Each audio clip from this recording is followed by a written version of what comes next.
Share market एक बहुत ही ज्यादा रोचक जगह है जहां पर आए दिन आपको दुनिया भर के किस्से सुनने मिलते हैं।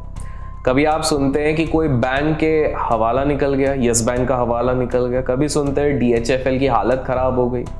फिर कभी आप सुनते हैं कि हर्षद मेहता जैसा एक व्यक्ति आया जिसने पूरे शेयर बाजार को हिला के रख दिया। बाद में उनका चेला आता है केतन पारेख। इस तरह की काफी सारी स्कैम्स की कहानियां आपने सुनी है। इसके लिए हमारे चैनल पर एक डेडिकेटेड प्लेलिस्ट भी है स्कैम सीरीज से, जाके आप चेकआउट कर सकते हैं डिटेल में अगर जानना है। लेकिन आज जिस कहानी के बारे में मैं आपको बताऊंगा वो शायद किसी जीवित व्यक्ति से इसका ताल्लुक हो सकता है। नाम अदला बदली हम कर देते हैं।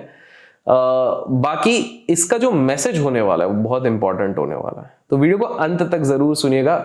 ये कहानी है मनोज धर्मराज जी की। मनोज धर्मराज नागर पूरा नाम है। ये जो व्यक्ति काफी ज्यादा एम्बिशियस है अपने जीवन में, चाहता है कि ढेर सारा पैसा कमाए, और वो इसलिए बिकॉज बचपन में इसने गरीबी देखा है।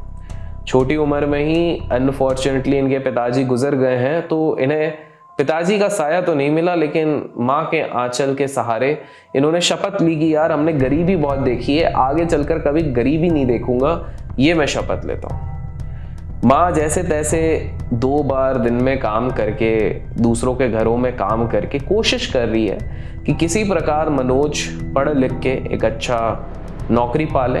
बिकॉज एक साधारण फैमिली में ये काफ़ी ऑब्वियस सी बात रहती है कि आपको वो चाहते हैं कि आप पढ़ लिख के पहले नौकरी करें, बिजनेस की बात नहीं करते हैं। लेकिन मनोज के दिमाग में तो काफ़ी सारी चीज़ें चलती रहती है। उसने गरीबी को बहुत क्लोजली देखा हुआ है, तो कहीं ना कहीं जो सोसाइटी ने वैल्यूज़ रखी हैं, मॉरल वैल्यूज़, ये सही वो गलत, ये सारी चीज़ें ना उस पर लागू नहीं होती है। उसका माइंडसेट ही एक अलग बना पड़ा हुआ है।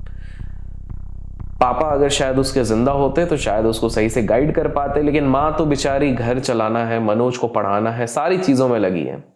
मनोज जैसे धीरे धीरे करके बढ़ता है तो वो आसपास के वातावरण को देखता है और उसको समझ में आता है कि जीवन में अगर पैसा कमाना है तो बाय हुक और क्रुक मुझे कुछ भी करके पैसे ये कमाने पड़ेंगे।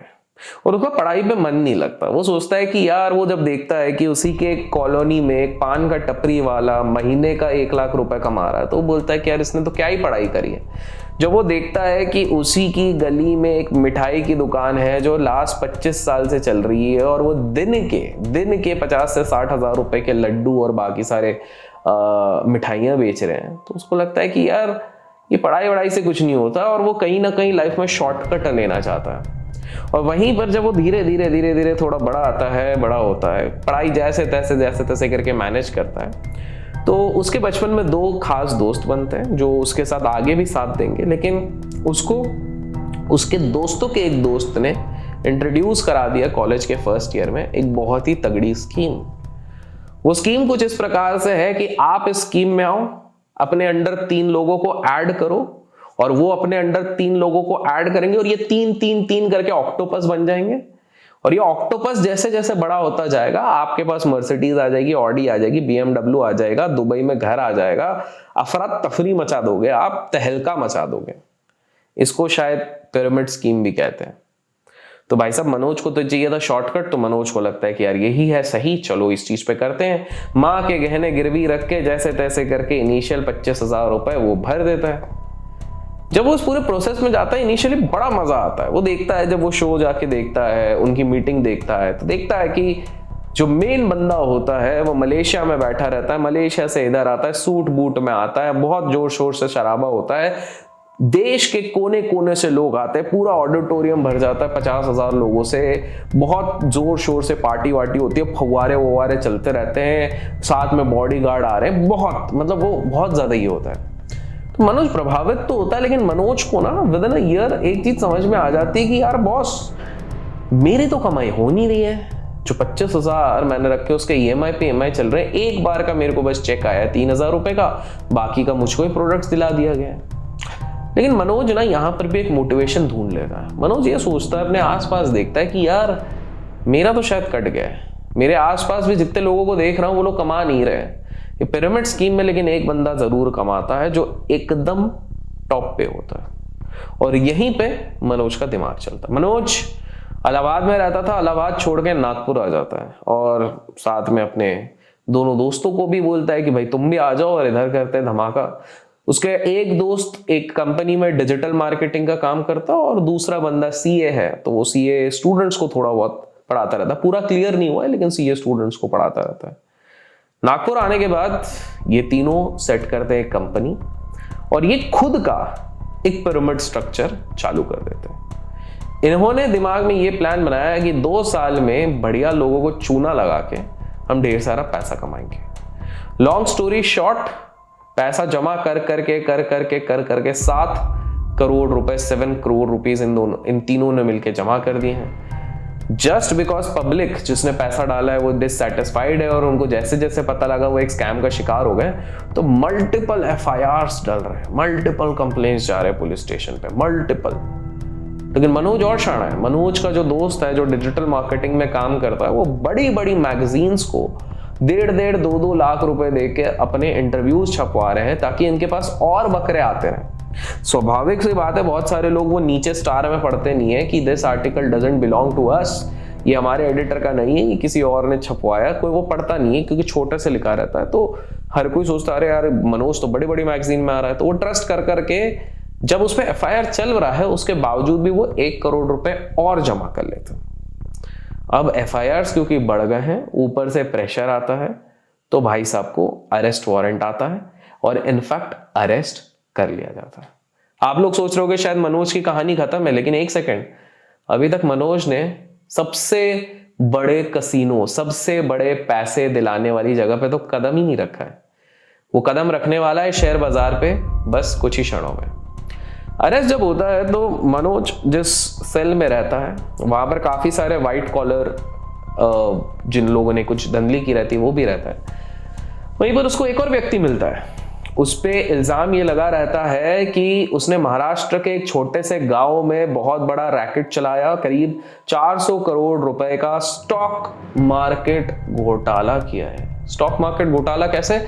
उसने काफी सारे लोगों के अकाउंट्स मैनेजमेंट करने के लिए लिए। उसने गलती ये कर दी कि उसने कुछ बड़े पॉलिटिशियंस के भी ले लिए, पैसे डूब गए तो कहीं ना कहीं पॉलिटिशियंस ने प्रेशर डलवाया, इसने कोर्ट में लड़ाई करी लेकिन बच नहीं पाया, तो वो बंदा जेल में था।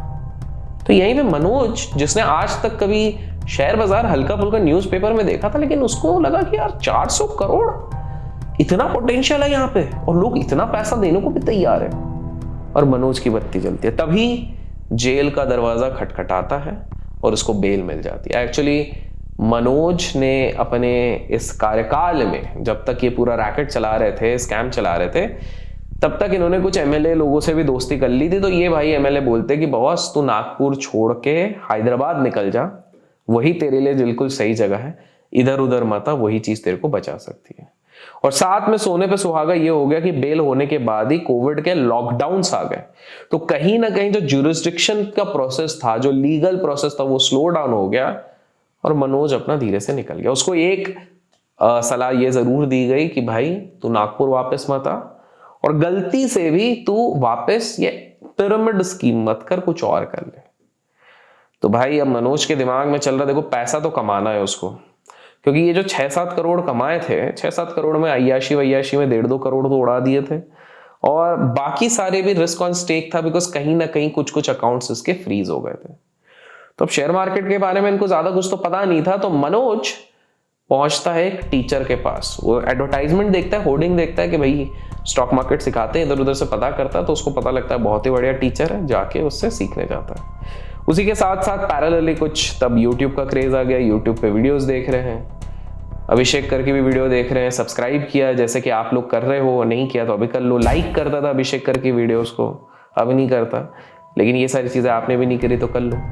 तो ये सारी चीज़ें करता, और ये कोर्स करने के बाद उसको मोटा मोटी थोड़ा थोड़ा समझ में आता। देखो पढ़ाई पे उसने ज़्यादा ध्यान दी नहीं थी, तो अभी भी उसको पढ़ने में इच्छा नहीं थी, बस कुछ कुछ कंसेप्ट निकाल लिया, ऑप्शन में कॉल निकाल लिया, पुट निकाल लिया, बाय करना है, सेल करना है, इस तरह की कुछ चीज़ें निकाल ली।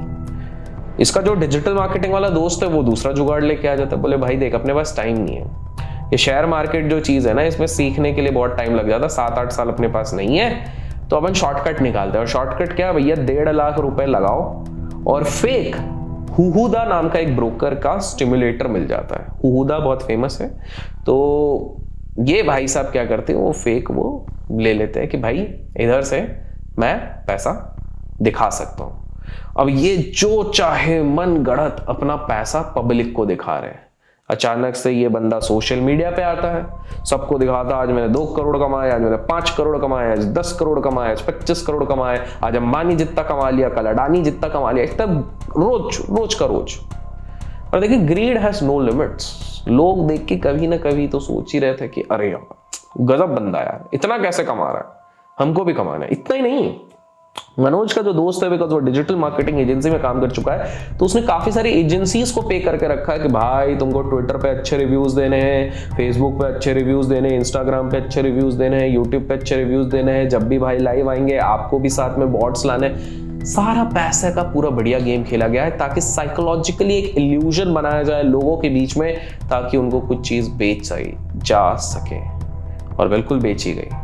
पहले मनोज ने बेचा ट्रेनिंग, दूसरा मनोज ने बेचा वहां पे ड्रीम्स, तीसरा मनोज ने बेचना शुरू किया अकाउंट मैनेजमेंट। अकाउंट मैनेजमेंट मतलब सामने वाला अपने डीएमएट के क्रेडेंशियल्स दे रहा है, मनोज बढ़िया वहां पे कुछ तो भी अंधाधुंध ट्रेड कर रहा है, 100 अकाउंट्स उसके पास है, 50 में प्रॉफिट 50 में नुकसान, जिसमें प्रॉफिट उसका स्क्रीनशॉट डल रहा है, उसको देख के और 100 लोग आ रहे हैं। कितने लोग रिलेट कर पा रहे हैं कमेंट्स में जरूर बताइएगा कि अगर इस तरह की चीजें आपके साथ भी हुई हैं। तो मनोज के साथ ही काफी चीजें हो रही हैं।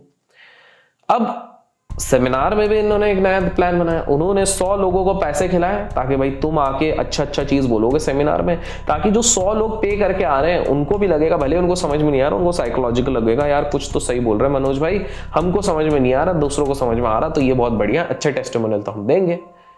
तो फेक के साथ साथ अच्छी चीजें होने लगे। दोस्तों इस तरह की काफी सारी चीजें ना शेयर बाजार में आज भी होती हैं। इसका इस जो पूरी कहानी है, हो सकता है किसी जीवित व्यक्ति से वो हो, लेकिन अगर जीवित व्यक्ति से कोई ताल्लुक निकल गया तो ये मात्र एक संजोग है, बिकॉज ये कहानी शायद काल्पनिक भी हो सकती है। तो ये वाली चीज हो गई। तो मनोज काफी वो हो चुके हैं, कॉन्फिडेंस काफी आ चुका है, महीने का 3 करोड़ कमा लिया है, बहुत सारा रंगारंग कार्यक्रम चल रहा है। इनफैक्ट मनोज ने एक नया तरीका भी निकाला। मनोज ने क्या तरीका निकाला कि भाई बीच में एक मोहर चली कि भाई वेरीफाइड पीएनएल डाला जाए। तो मनोज ने बोला यार ठीक है, किया जाएगा ये वाली चीज भी। मनोज बड़ा शाना था। मनोज ने बोला यार अगर मैंने 4, 5, 8 दिन भी दिखा दिए जिसमें वो नेट नुकसान पे ही था, कोई अगर लॉजिकल बंदा जाके कैलकुलेट करता तो -8-10 लाख का नुकसान था, और आज तक 1 करोड़ का अमाउंट उधर नहीं देखा, 2-4 लाख। मनोज ने दिमाग लगा लिया कि भाई अगर मैं 7-8 दिन भी दिखाऊं फिर मैं इल्यूजन पे खेलूंगा ना कि देखा मैंने बना के दिया और किसी ने नहीं दिया। लोग इतना नहीं समझ पाए कि सिंगल डे के स्क्रीनशॉट कभी भी डिफाइन नहीं करते आप कितने बढ़िया ट्रेडर हो। As simple as that. सिखाने वाली बात है तो ठीक है, that is a different thing, लेकिन आप सिर्फ स्क्रीनशॉट देख के बोल रहे हो कि वो बंदा कितना प्रॉफिटेबल है सिर्फ एक दिन का, तो उसका कोई मतलब नहीं है। और यही चीज मनोज जैसे काफी सारे लोगों ने किया, मनोज ने किया, सरिता ने किया, बहुत सारे लोगों ने किया ये वाली चीज। बट एनीवेज अब आया असली ट्विस्ट। अब मनोज पूरी तरीके से दिमाग बना चुका है कि शेयर बाजार से वो जो उसको जेल में मिला था बंदा जिसने 300-400 करोड़ कमाए, उससे ज्यादा कमाना है। तो मनोज 2 चीजें करता है। पहले जितने भी फेमस हैंडल्स होते हैं उनको जानबूझ के प्रोवोक करता है जिससे कि उनका झगड़ा होता है, और उसके बाद अपने भाड़े के जितने भी बॉट्स और ये सब एजेंसी वाले वो भेज देता है, गाली गलौज करो, जाओ ये सब करो। और दूसरी चीज जो मनोज करता है वो मास्टर स्ट्रोक खेलता है। मनोज बोलता है देखो देश में ग्रीड की कमी नहीं है, पैसे बहुत हैं, लोग पैसे देने को तैयार हैं, शेयर बाजार में लोगों को पैसा कमाना है, तो फाइनल प्ले खेलता है मनोज कहता है कि मैं लेके आया हूं एक एल्गो, एक ऐसा एल्गो जिसपे आप आलू डालोगे तो सोना निकलेगा। जी हाँ, एल्गो जिसपे आज आप अगर 100 रुपए डालोगे तो कल आपको 1 लाख रुपए मिलेगा। बवाल मच चुका है हर जगह पे। मजे की बात है कि काफी सारे लोग इस चीज पे बिलीव भी करने लग जाते हैं। मनोज अपनी क्रेडिबिलिटी बढ़ाने के लिए काफी सारे चैनल्स होते हैं, जैसे एक है RBDC करके एक चैनल था, वहां पर अपने एड्स भी चलवाता है। इतना ही नहीं, मनोज ऑलमोस्ट हर जगह पर अपनी पब्लिसिटी करवा लेता है। देखिए जानने वाली बात है दोस्तों कि इस कहानी में हम जहां तक अभी तक पहुंचे हैं, इसके आगे का भी मैं बताऊंगा, डोंट वरी। जहां तक हम पहुंचे हैं वहां पर एक चीज क्लियर है कि human greed has no limits. सामने वाला बंदा गारंटी बोल रहा है, लोग बिलीव कर रहे हैं। सामने वाला बंदा दिखा रहा है रोज 10-10 करोड़, लोग बिलीव कर रहे हैं। सामने वाला बंदा कुछ तो भी क्लेम कर रहा है, लोग बिलीव कर रहे हैं। लेकिन पता है अब यहां पर एक ट्विस्ट आता है। एक बहुत ही फेमस जर्नलिस्ट, एक जर्नलिज्म, फाइनेंशियल जर्नलिज्म, एक आर्टिकल डालते हैं जिसमें कि मनोज के बारे में, मनोज की क्रियाक्रम के बारे में बताया जाता है कि किस प्रकार से मनोज झूठे वादे कर रहा है, गारंटी दे रहा है, और किस प्रकार से जो एडमिनिस्ट्रेटर्स हैं वो ध्यान भी नहीं दे रहे हैं, और इस तरह से काफी चीजें चलती हैं। ठीक 6 महीने बाद अचानक से मनोज जब बढ़िया आराम से अपने एक दिल्ली में उसने एक फ्लैट लिया हुआ है गुड़गांव के इधर, गुड़गांव के फ्लैट में बैठ के आराम से चिल कर रहा है, सिगार पी रहा है, अपने दोनों दोस्तों के साथ मजे ले रहा है कि देखा हमने कितने लोगों को बेवकूफ बना लिया, ये एल्गो कर करके 8-8 हजार लोग आ गए हमारे पास 10-10 हजार रुपए देके। मनोज जस्ट ये कर ही रहा है, तभी अचानक से ना दरवाजे पे ठक ठक होती है। दरवाजे पे कौन है?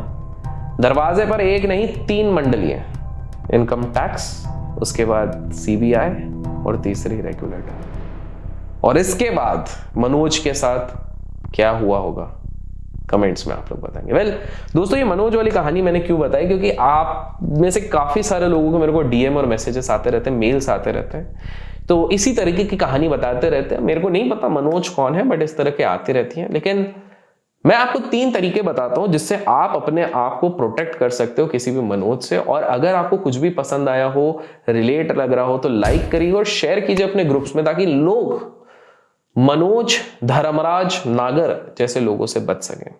तो पहली चीज है, अगर कोई भी गारंटी शब्द का इस्तेमाल कर रहा है, चाहे वो ट्रेडर हो, ट्रेनर हो, कुछ भी हो, आपको उस चीज पे नहीं फंसना है। दूसरा, अगर कोई बार बार आपको लैविश लाइफस्टाइल दिखा रहा है, आपको उस चीज से बचना है, क्योंकि ये एक बेट है।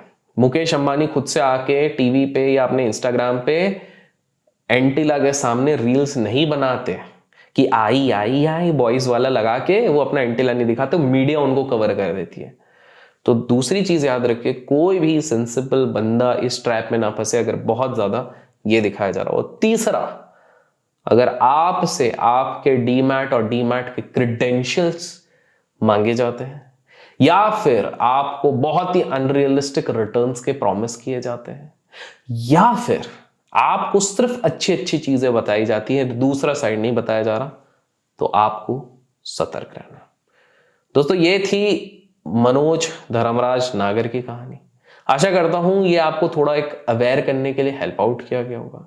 कुछ भी पसंद आया तो लाइक जरूर कीजिएगा। सतर्क रहिए। Till then keep learning, keep growing, keep investing and keep trading.